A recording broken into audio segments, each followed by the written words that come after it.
Hello guys, তোমরা সবাই কেমন আছো? তো আজকে আমি দেখাবো এই ছেলেটি চুলে নাকি ভি কাটিং দিবে। তো প্রথমে কাপড়টি পেঁচিয়ে নেই, তারপর হচ্ছে জিরো মেশিন দিয়ে সাইডটি জিরো করে নেই, তারপর আবার বড় মেশিন দিয়ে জিরো সাইজ করে আবার বিটটা তুলে নিচ্ছি। এভাবে তুলে নিতে হবে এবং সুন্দরভাবে টান দিতে হবে যেন বিটটা মিশে যায়। তো তারপর দেখা যাক কত দূর চলে।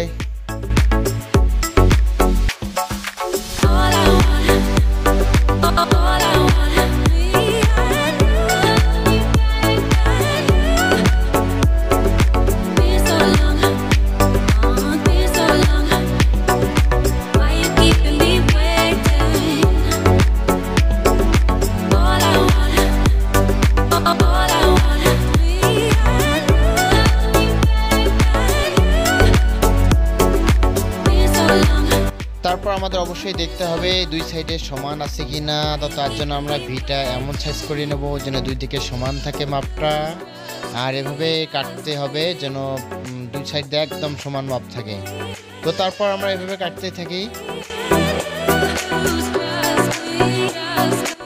আমরা অবশ্যই কাঁচি দিয়ে বিটটা মিলিয়ে দেবো হালকা করে যেন বিটটা হালকা হালকা দেখা যায়, এবং বেশি বিট থাকলে অবশ্যই এটা বাজে স্টাইল হবে। তার জন্য আমরা বিটটা সুন্দরভাবে মিলাই নেব।